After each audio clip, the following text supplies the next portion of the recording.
Hey, it's Nick. As you can see, just got off the train. I've had 24 hours in London with my hubby, which was lovely. But to the point of this vlog, it's about menopause and vulnerability. So I know that, yeah, I know that my estrogen is dropping. I'm ready for an implant, and I think I've said this all the way through the menopause. I don't think that the imbalance of hormones makes things up.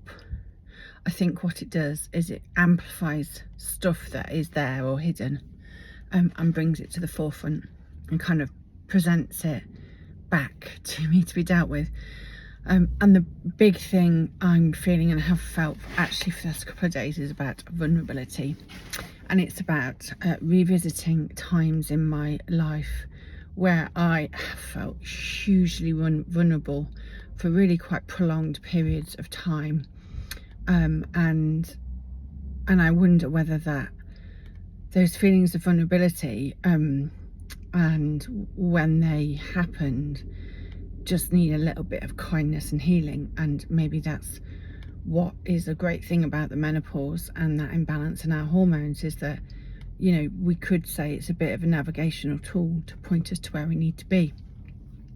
So obviously we all have, I'm sure, you know, it's part of the human condition, we all have vulnerabilities, we have traumas, we have wounds, we have periods in our life that are really stressful and difficult.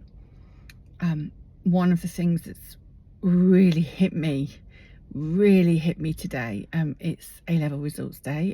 My son's got his A-level results. He's delightful. He's got exactly what he said he was going to get. He's done really well, but I love that about him. He's so yeah, there's just something very grounded, and you know, that's what he wanted to get, that's what he got. You know, he just is he's gifted and a realist. But what I found really difficult is obviously social media is swamped with all of the congratulations, all very well deserved, I've no doubt, but it really, God, it really brought it home. And it's taken me back to this day many years ago when I was 18 years old and I went to school to get my A-level results, and they were awful. They were really awful. I only did 3 A-levels, and I knew that I'd done a shit in one. I just knew. I don't even know why I did geography. I'm spectacularly crap at geography. I think it was just, that was just what the syllabus meant I could do, because I wanted to do English literature, and it was called home economics in those days, which I loved. And a lot of home economics actually as a side was about social history, which is what I really liked. But anyway, I was shit. It was absolutely shit. I did really shit. And you know, I was one of those. And look, it's really upsetting me. I'm 52 years old. This happened when I was 18.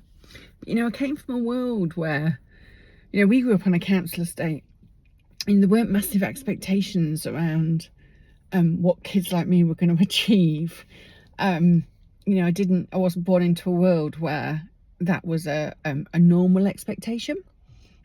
Obviously my family was supportive, absolutely, but it wasn't, you know, it's not like it is for my kids and a lot of the peers that I see. It wasn't a normal expectation. You know, normal expectation really was you join the local factory at 16 years old.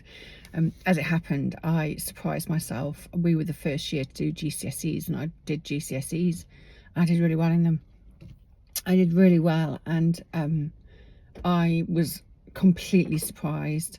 So stopping on to do A-levels was a real bonus, and something I hadn't realised that I'd be able to do. So when I failed them, there was a real sense of vulnerability and failure and fear, real fear, and I can feel it. I can feel it all today, and all I can think about is all of those poor kids who are feeling like me today, who aren't getting the results that they needed to get. And there's just something about you know, this response in me, this vulnerability, this sensitivity. You know, maybe it wasn't dealt with at the time. Maybe I wasn't kind enough to myself. Maybe I didn't live in a world where these things could be healed like they can now. I don't know. But I think it's important to share, because I think there's something about our vulnerability in the menopause which it's really there. It's really there. I mean, the good news is I was obviously very resilient and tenacious, and I honest to God, I haven't got a fucking clue how I managed to get a university place. I did. I think I must have been desperate because I had nothing to offer. I did get a university place.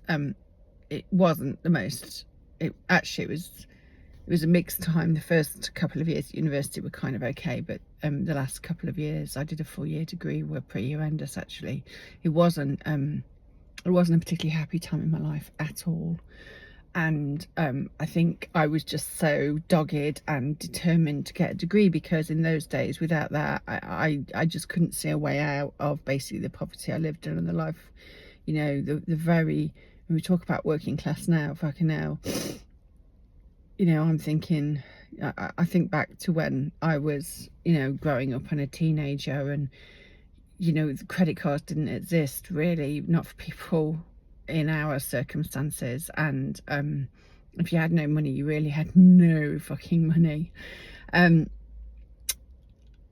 Anyway, the point of this vlog wasn't to, you know, share my whole life story. I think the point of this vlog was to talk about vulnerability and how I think the menopause is a bit of a navigational tool, and it can help us find things that, you know, even all this time later we can be hugely vulnerable about.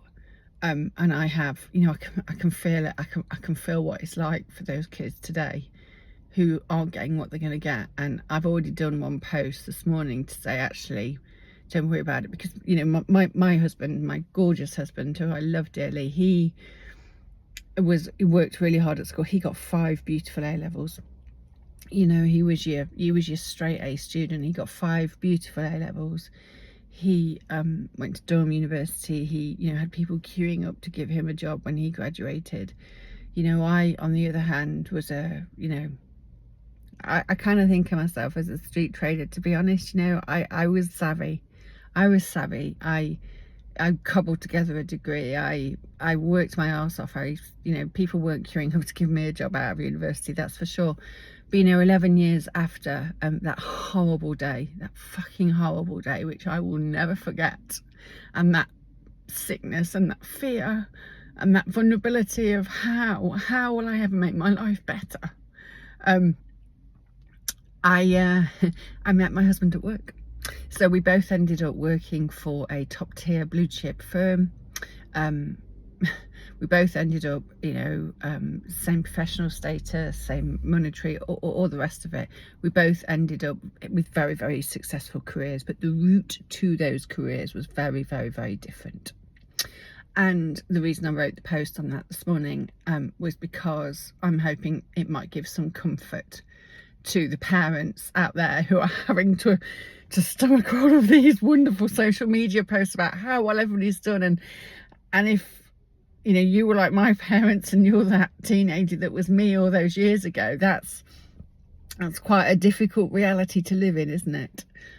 So I guess there's mixed messages here, but the main thing is there's something about menopause, our vulnerability, the drop in estrogen. I feel really vulnerable.